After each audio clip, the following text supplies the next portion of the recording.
পটল যদি রান্না করেন ভাইজা তাইলে পটলের আসল স্বাদ পাইবেন, আসল মজা পাইবেন। পটল এভাবে রান্না করবেন, আশা করি খুবই মজাদার হইব। আসসালামু আলাইকুম, সবাই কেমন আছেন? আশা করি সবাই ভালো আছেন। এখানে কিন্তু রুই মাছ ভাইজা রাখছি। এই রুই মাছটা আমি এখন রান্না করবো। এই যে পটলও ভাইজা রাখছি, পটল দিয়া আর হচ্ছে যে আলু দিয়া।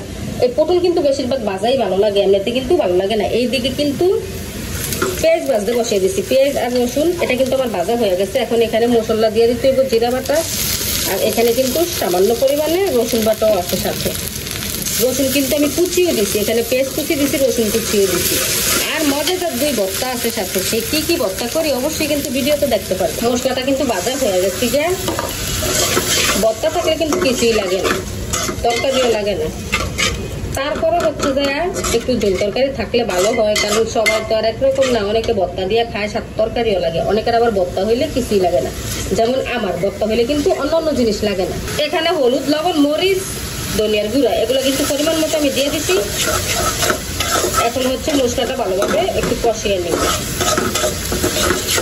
মশলাটা 2 মিনিটের ভিতরে কষানো হয়ে গেছে। এখন কিন্তু আলু দিব, সাথে কিন্তু একটু পানিও দিব। অল্প পরিমাণে একটু পানি দিয়ে দিছি, কারণ আলুটা ভালোভাবে কষাইতে সেই জন্য।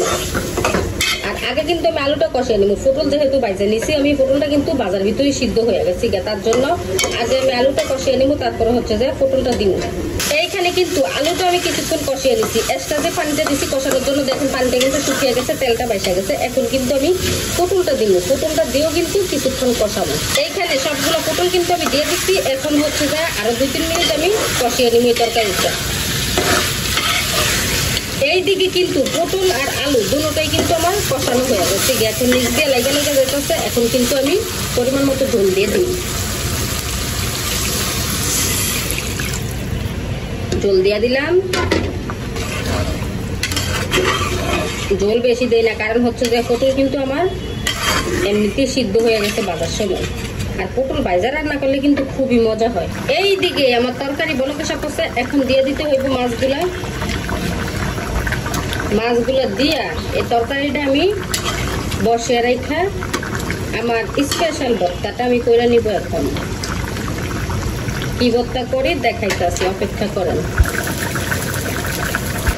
আমার মজাদার ভর্তা এখনো একটা করছি, একটা কিন্তু করি না, এটা করি না। এই যে পটলগুলার ছিলকে কিন্তু আমি সিদ্ধ করে তেলে ভাজা নিছি। এই পেস্টটা কিন্তু আমি ভাজি না, এটা কিন্তু আমি এমনিতেই কাঁচা হালকার উপর পরে বাইটা দিব। আর এই দিকে দেখেন ডাল, এই ডালটা কিন্তু আমি ভর্তা করে নিয়েছি শুকনা মরিচ, পেঁয়াজ, সরষের তেল দিয়ে।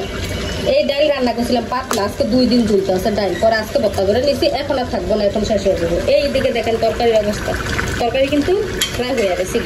পটল যদি রান্না করেন ভাইজা তাইলে পটলের আসল স্বাদ পাইবেন, আসল মজা পাইবেন, আর আসল স্বাদ পাইবেন পটলের।